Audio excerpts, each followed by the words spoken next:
billion of relief in 2021-22. Farmers will be able to pass down their family farm to future generations, just as they always have done. Susan Murray. Mr. Speaker. Minister. Thank you, Mr. Speaker. Properly funding public services and restoring economic stability requires difficult decisions on tax, which is why we are asking employers to contribute more. Stabilising the public finances is the only way to create long-term stability in which businesses can thrive. The Government does recognise the need to protect the smallest businesses, which is why we have more than doubled the employment allowance to £10,500, meaning more than half of small businesses will either gain or be unaffected. Sit down. Susan Murray. Yeah. Thank you, Mr. Speaker.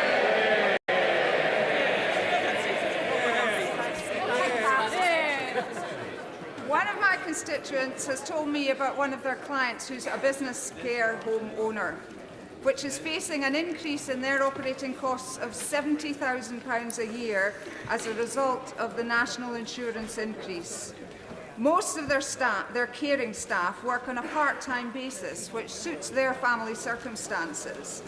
However, for each part-time member of staff, the business must pay an additional £615 per year as a result of the change to the national insurance contribution thresholds in the Government's October budget. In Martinshire and across the UK, there's a growing demand for social care. So, what is the Government going to do to help businesses in the care sector who've been hit by these increased staffing costs at a time when there are significant rises? Thank you, Mr. Speaker. And I'm sure the honourable member from Midland Bartonshire and members on all sides of this House will join me in paying tribute to Scotland's social care workers for the incredible contribution that they make. Social care is, of course, a devolved issue in the whole history of devolution, in addition to support for additional employer national insurance costs. They can choose to, and indeed I very much hope they do, deliver additional support for social care. You'll stand by. Speaker, the impact of NIC changes in the budget is £5.2 billion more for Scotland. Record funding to invest in our NHS, protect the successes of devolution and fix our local services. But the Scottish Government have squandered the latter opportunity by continuing to underfund our councils, leaving Falkirk Council with a £28 million hole to plug after 8 years of SNP control. Does the Minister agree with me that the £5.2 billion secured for Scotland by these benches could have been used to fix local government, but instead the SNP have chosen to leave the people of Falkirk to pick up the bill? Thank you, Mr. Speaker. Not only do I agree with my honourable friend that the SNP government is at risk of squandering this historic opportunity for Scotland, I suggest the SNP government might like to ask their members of Parliament opposite why they voted against this historic budget in Scotland's interests. We now come to Prime Minister's questions. Samir Khan. Number one, Mr. Speaker. Prime Minister. Mr. Speaker, tomorrow marks 13 years since 6 young British soldiers were on patrol in Afghanistan when their vehicle was struck by an explosive, tragically killing them all. Sergeant Nigel Coop was 33. Corporal Jake Hartley was 20. Private Anthony Frampton was 20. Private Daniel Wade was 20. Private Daniel Wilford was 21. Private Christopher Kershaw was just 19, a teenager. Tomorrow also marks the 18th anniversary of the death of Benjamin Reddy, a 22-year-old serving with 42 Commando Royal Marines, killed in Helmand Provost in 2007. These men fought and died for their country, our country.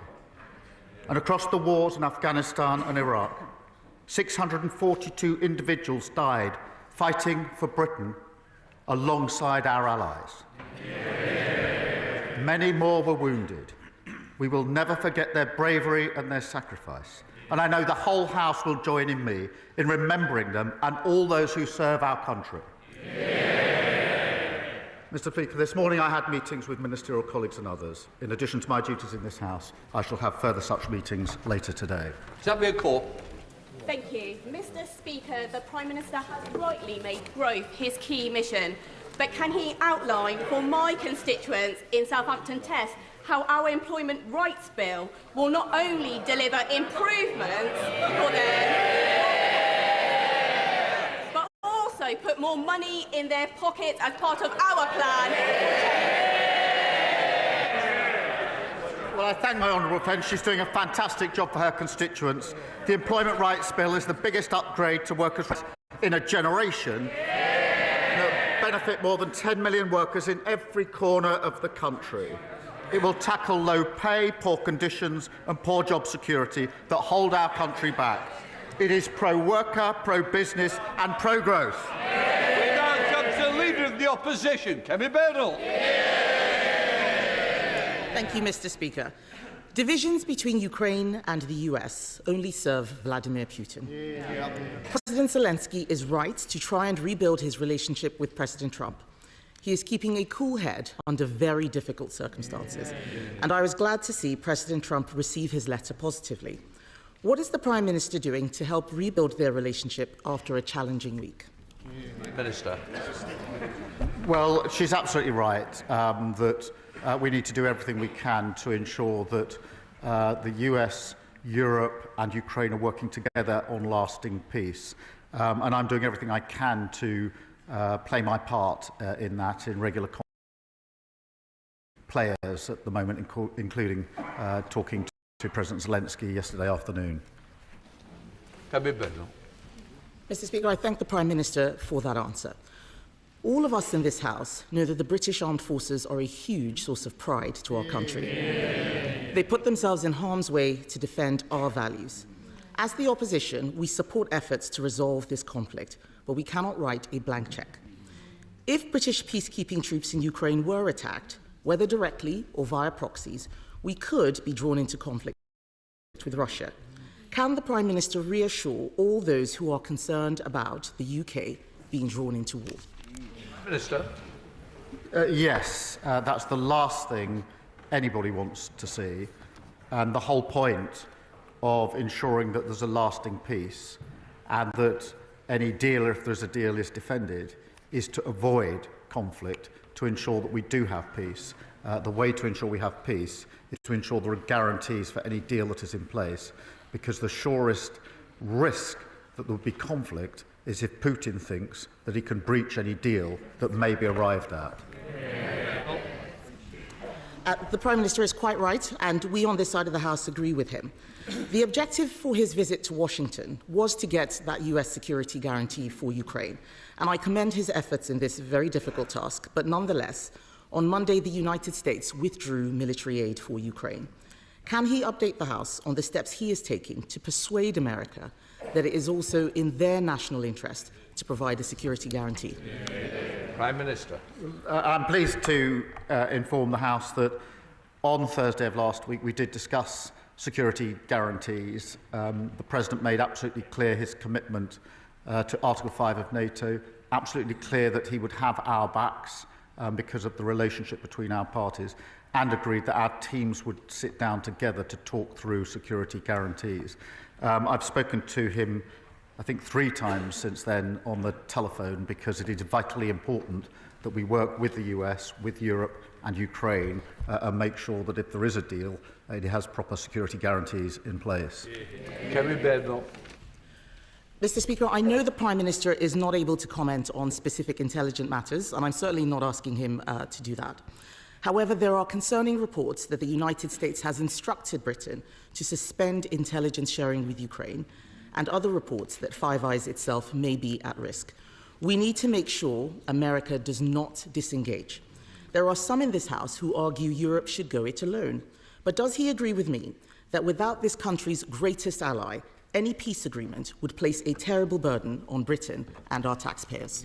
Prime Minister. Well, I do agree with her wholeheartedly, and that's why in the debate we had just 2 days ago, I've always been clear that we need to ensure that the US, the UK, Europe and Ukraine are working together, but we must not choose between the US and Europe. We never have historically, and we're not going to do so now. Kemi Bernal. Thank you, Mr. Speaker.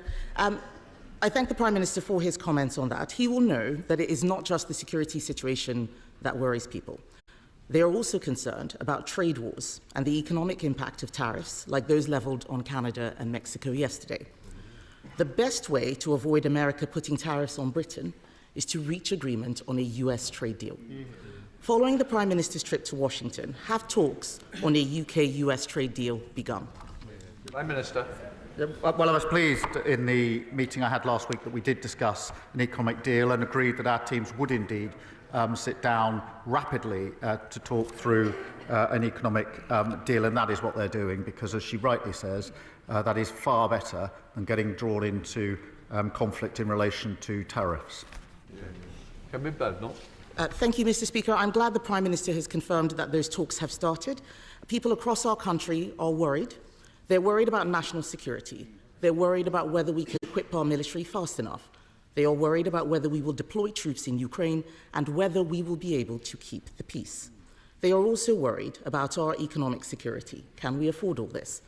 The world is changing fast, and we need an entirely new approach to our economy and our energy security.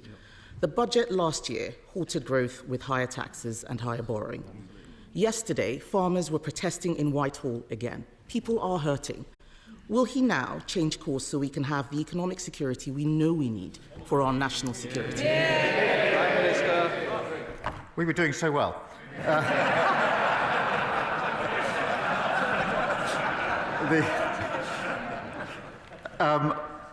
What we inherited was insecurity in our economy. We inherited a £22 billion black hole, and we have now turned that around. We've got the highest investment coming into our economy. We've got wages higher than prices. We've got 3 times interest rates have been cut. That's the difference between stability with Labour and instability with the party opposite. Thank you, Mr. Speaker. I commend the Prime Minister for his decisive leadership that he has shown in Europe and at home to bolster our collective security. The £13.4 billion increase in defence spending has been very much welcomed in my constituency of Stevenage.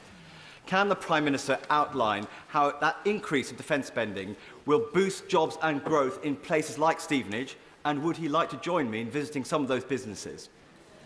Prime Minister. Well, I thank him for his question. Our plan for change is built on national security, and that has to go hand in hand with economic security.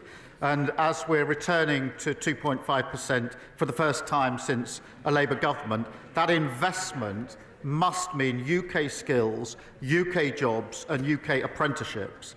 And I was very pleased that on Monday we were able to announce a new hub and new spending targets to help 12,000 SMEs access the supply chain, which will boost economic growth, and that will be really important in so many constituencies. And of course I'll consider his invitation.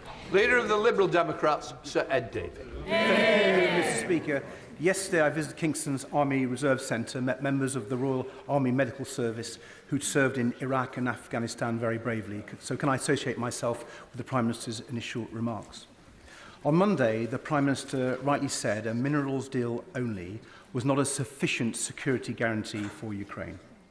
But since then, the Trump administration has said that a minerals deal is the only guarantee on the table, and President Trump has removed military aid from Ukraine and said that the British cannot share American intelligence with Kyiv. Both those decisions mean more brave Ukrainians will die and further embolden Vladimir Putin. So can the Prime Minister tell the House, does he still believe that President Trump is a reliable ally? And if Ukraine does not get a sufficient security guarantee from this White House, what is the Prime Minister's plan B? Prime Minister. Well, Mr. Speaker, look, we work very closely with the United States on defence, on security and on intelligence. We have done for many, many years. We're intertwined, and of course they're a reliable ally. We are operating on that basis day in, day out across the world, as he knows. In relation to the situation as it develops, obviously our main focus, our only focus, is on a lasting peace in Ukraine. There are many moving parts, there are many discussions to be had, but what I'm doing is staying focused on what I think is the single most important outcome, which is a lasting peace in Ukraine, which is good for Ukraine, for Europe, and of course essential for the United Kingdom. Sir Ed Davey. Prime Minister knows we all support him in that effort. But can I take him back to President Trump's reliability? 4 British women have accused Andrew Tate of rape and human trafficking, and British police have issued arrest warrants. The Tates have tried to escape justice, first to Romania and now to the United States, but I'm delighted that Florida has thankfully opened a criminal investigation. But does the Prime Minister agree that people who are wanted by British police of such appalling crimes should stand trial in our country? And given his assessment that President Trump really is a reliable ally, will his government request an urgent extradition of the Tate brothers? Prime Minister. This is a live issue, as he'll appreciate, and therefore I'll tread carefully. But the principle is absolutely clear. Justice must be done in all cases, including in this case. But I won't go into the details because this is a live case, as he knows. Steve Race. Thank you, Mr. Speaker. I'm supporting many parents in Exeter who are struggling to get support they need for their children within the SEND system run by Devon County Council. One parent told me that their child was excelling, but after undergoing major surgery, she needed additional support to get back into a mainstream school setting. That hasn't been possible due to the disarray of the SEND system in Devon, and this child is now missing out. I welcome the new money going to the system. Can the Prime Minister provide an update on government work that will also reform the SEND system to make sure every child in Exeter has the best start in life? Prime Minister. Well, thank him for raising this familiar topic. We inherited a SEND system that failed to meet the needs of children and families, and that's why we're investing £1 billion in SEND alongside £740 million for councils to improve inclusivity and expertise in mainstream schools and to make sure special schools can cater for children with the most complex needs. We're working closely with partners in Devon to deliver an accelerated progress plan and have deployed SEND advisors to offer support to the local authority. Liz Saville-Roberts. By cozying up to Putin, Trump is making Europe less safe. We all recognise the need for Europe to adapt. Germany is changing its fiscal rules to boost investment in defence and infrastructure, creating a €500 billion fund to strengthen its future. Will the Prime Minister please consider a similar approach, focusing on strategic investment rather than imposing further hardship on the poorest through cuts to welfare and cuts to international aid?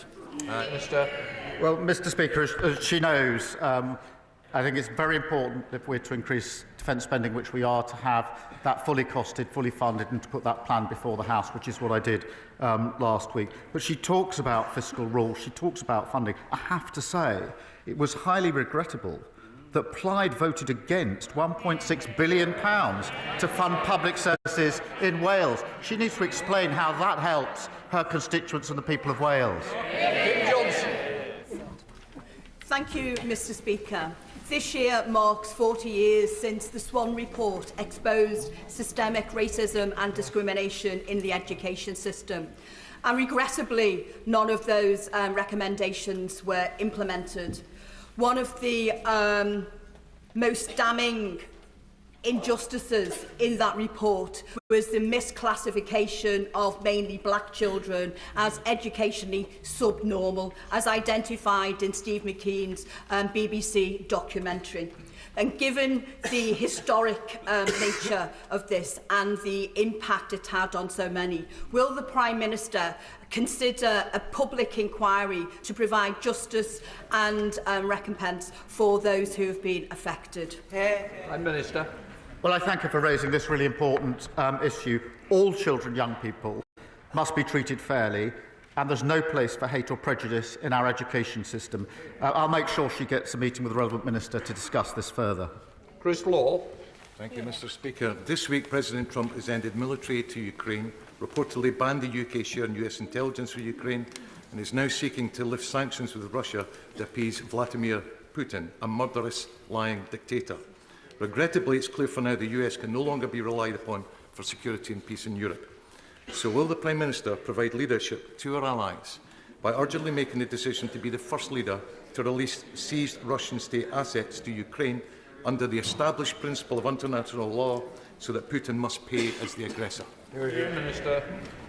Mr. Speaker, on the question of assets, obviously we're using the profits, the interest on the assets, to help fund Ukraine, and we are looking with others at whether it's possible to go further, and obviously I'll update the House if that's possible. But I have to say, at a time when defence and security in Europe, in the UK, needs to be ramped up for all the reasons that he readily understands, for the SNP to maintain its position that it wants to get rid of the single most effective deterrent that we have, the nuclear deterrent, really has to be explained in its historical context. Paul Davies. Thank you, Mr. Speaker. Labour is rolling out free breakfast clubs in primary schools, starting with 750 schools, including Scapegoat Hill Junior Infants School in my constituency. Under the Tories, only 1 in 10 schools had these clubs. Labour will make them available for all children. This will help break down barriers to opportunity for every child. I know the Prime Minister is as determined as I am to tear away the link between background and success. So will you update the House on how we are going to do that through Labour's plan for change? Minister. Well, I thank him for his question. Labour promised free breakfast clubs in every primary school, and the first 750 will open in April, giving every child the best start in life through our plan for change. It will also put up to £450 a year back in the pockets of working families. I'm delighted, Mr. Speaker, to say that 2 of the breakfast clubs will be opening in the constituency of the Leader of the Opposition in April, and I hope she'll welcome when they do. Ian Solomon. Thank you, Mr. Speaker. On Monday, the Prime Minister talked about creating defence jobs across the country as we rebuild our defence industrial capacity. So will he and the government bring forward an urgent plan for skills in the defence sector? And does he agree with his Education Secretary that the strategy for defence skills should sit purely under the Department for Education and an underpowered executive agency? Prime Minister. Well, I thank him for raising this because it is a duty to increase our spending on defence and security, but it also provides an opportunity for jobs across the country, and that's good jobs, well-paid jobs, skilled jobs, as he rightly identifies, but also jobs with a real sense of pride, and we are working on that. Emma Lulberg. Thank you very much, Mr. Speaker. My lovely granddad, John Henry Richardson, passed away in 1998 from work-related asbestos exposure. Today in South Shields, we have one of the highest death rates from this silent killer in the United Kingdom. Will the Prime Minister please look at introducing a national digital register so we know where this asbestos is and commit to a phased removal of it from public buildings? Prime Minister. Well, I'm sure I speak for the whole House when I say I'm very sorry to hear what happened to her grandfather. These are just awful cases, and the deaths are terrible. I've no doubt he was a wonderful man. He would have been, no doubt, very proud to have seen her in her place today. And I'll make sure that she gets a meeting with the relevant minister. Sir Oliver Dundon. Thank you, Mr. Speaker.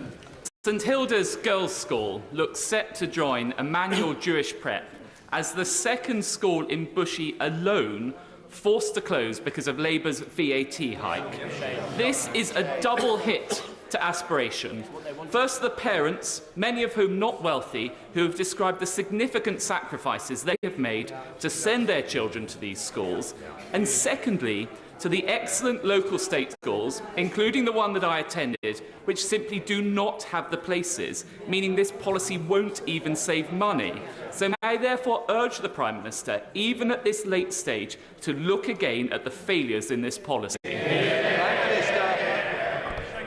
I don't doubt the aspirations of all parents in relation to their children. But I mean all parents. What we've been able to do is to make sure we release the funding to ensure that our state secondary schools have the teachers they need.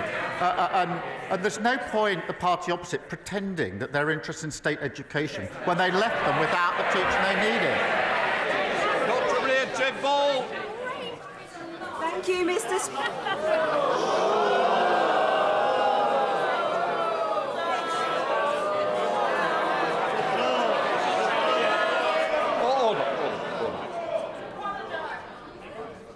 There is no point for it. I presume something was said that shouldn't have been said. I'm sure the member would like to withdraw what was said, if they've anything about them. Withdrawn. There we are. Let's carry on. Dr. Rittenborough. Thank you, Mr. Speaker.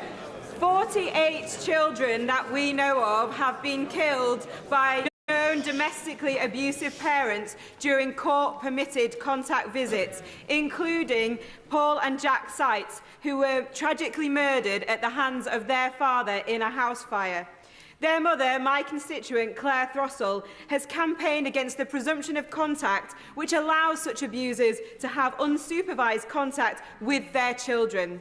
Will the Prime Minister meet with Claire and I to discuss the urgent need to remove the presumption of contact in law? Prime Minister. Well, can I pay tribute to my honourable friend and to my honourable friend, the member for Calder Valley, who've both raised this critical issue? And can I particularly pay tribute to Claire? Her courage and strength is outstanding. Mr. Speaker, family courts must never be used as a tool that domestic abusers can use to continue their appalling abuse. And we're expanding a number of pathfinder courts to protect the welfare of children and reviewing the presumption of involvement that she raises. Richard Ford. Thank you, Mr. Speaker. Daniel Coffey from Columpton lost his life while serving in Iraq. His grandfather said yesterday that Vice President Vance should have a lot more respect for those who lost their lives, in response to the Vance comment that some random country that hasn't fought a war in 30 or 40 years. Will the Prime Minister gently remind the US government the UK was there for the US following the 9/11 attacks when Lord Robertson invoked Article 5, and that we were there for the US for the intervention in Iraq, and they might remember our long-standing friendship when we think about security guarantees for Ukraine? Prime Minister. Well, I thank him for raising this, and I know he speaks for the whole House. We do remember the role that we've played historically with our allies, and we particularly remember those that made the ultimate sacrifice in that duty for their country and for our allies, and that's why it's so important that we make that point today. Parin Moon. Muraz Gul Peran Lowen. Happy St Piran's Day, Mr. Speaker. To the hundreds of thousands of people in Cornwall and around the world who are today celebrating St Piran's Day, will the Prime Minister confirm our government's commitment to national minority status for Cornwall, and will he join me in wishing Cornish folk the world over a very happy St Piran's Day? Prime Minister. Well, yes, let me wish him, his constituents and everyone in Cornwall a very happy St Piran's Day. We do recognise Cornish national minority status, not just the language, the history and the culture of Cornwall, but its bright future. And I know that he and Cornish colleagues will continue to be powerful voices for Cornwall. Sir David Davis. Four weeks ago, the Northern Ireland coroner accused British soldiers of unlawful killing after they engaged with IRA would-be murderers. After careful reading, as far as I can see, this judgment was based on no evidence whatsoever. Over 100 Special Forces soldiers have been summoned before these inquiries. Not one IRA leader has been summoned in the same way. Soldiers that serve our country with honour, heroism and skill are being punished in their declining years for doing nothing but carrying out their patriotic duty in the face of enormous risks. Now, given how he opened his comments today, which I associate myself with, does he not think that he and his government have a duty to protect these soldiers from such partisan parodies of justice in their declining years?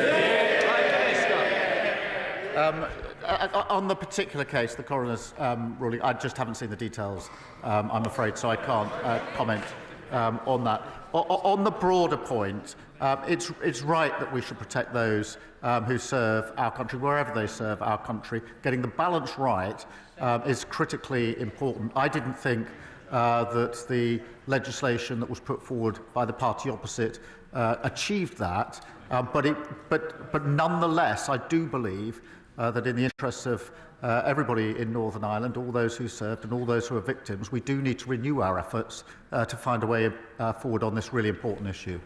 Helena Donegal.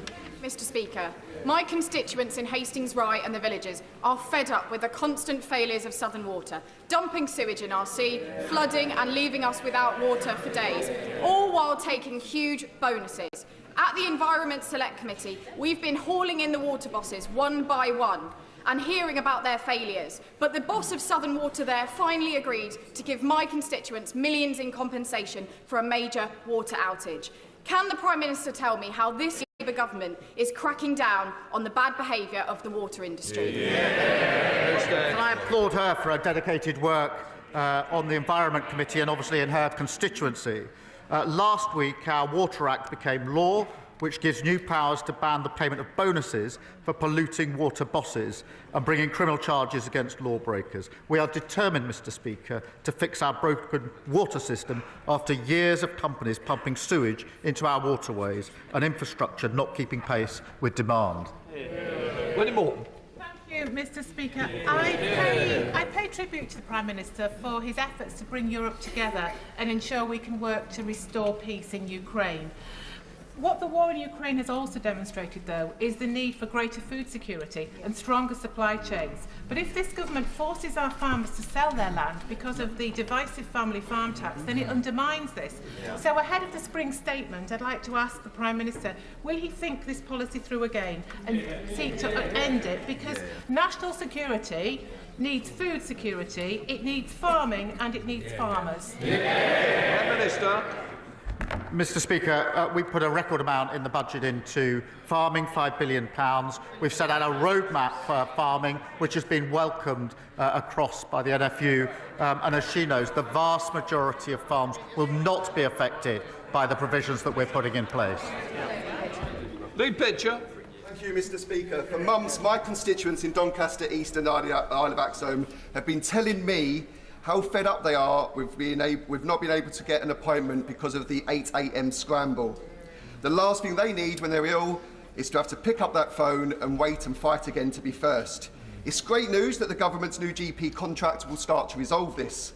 But can the Prime Minister reassure my residents who can't use technology that they will still be able to book an appointment? Prime Minister.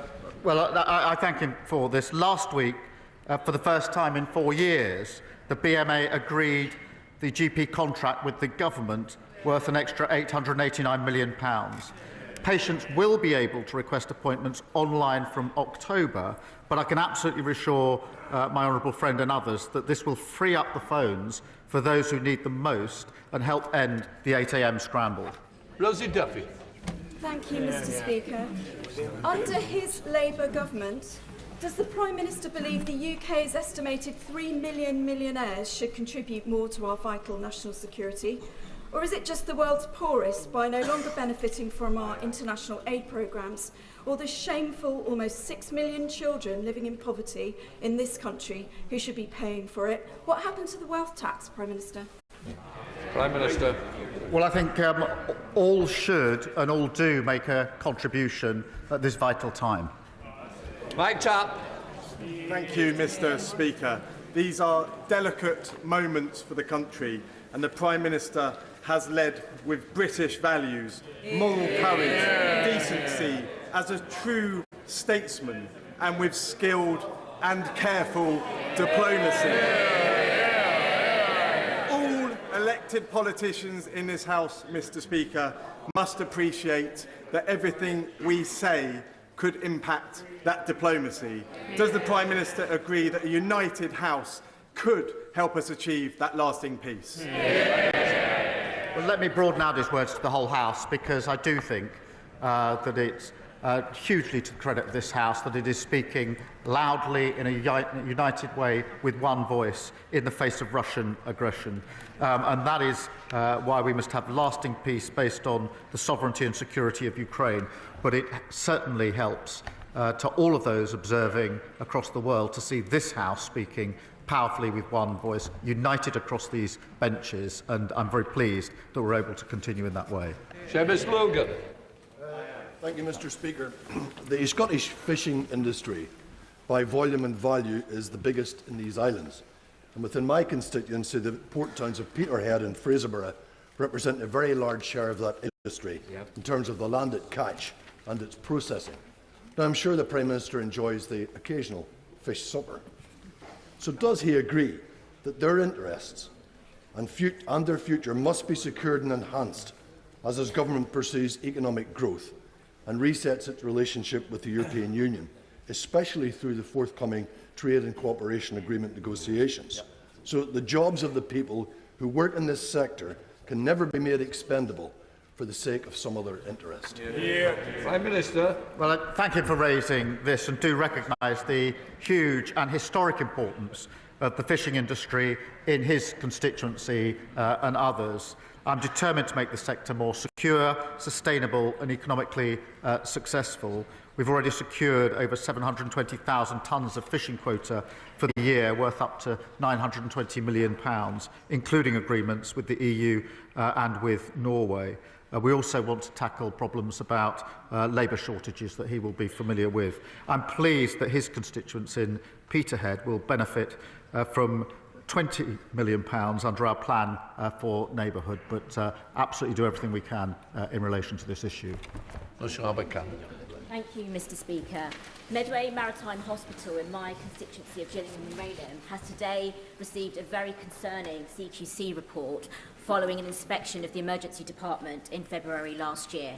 Testimonies include patients having to wait up to 50 hours to be seen, and others being told to soil themselves because there were staff that were not available to take them to the bathroom.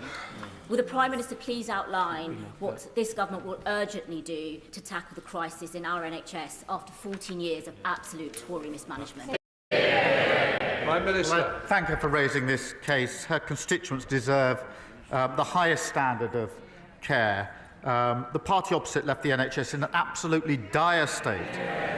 We're investing £26 billion, and our reform plan will cut waiting lists. And I'm really pleased, Mr. Speaker, to say that waiting lists are down, and we've delivered over 2 million extra appointments to get the NHS back on its feet. Final question, Richard Holder. Thank you very much, Mr. Speaker. A marriage between first cousins carries significant health issues, many of which aren't even knowable until post-birth. When practiced generation after generation, there is a significant multiplier effect. In addition, the real impacts for the openness of our society and women's rights in our country are also significant. After all, there are significant dynamics in sharing a same set of grandparents. On Friday, this government has a choice to let my bill go through to ban first cousin marriage to committee stage. Will the Prime Minister think again before instructing his whips to block this legislation? Prime Minister. Mr. Speaker, we've taken our position on that bill. Thank you. That completes Prime Minister's questions.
Right, we now come to the statement. Lord Chancellor.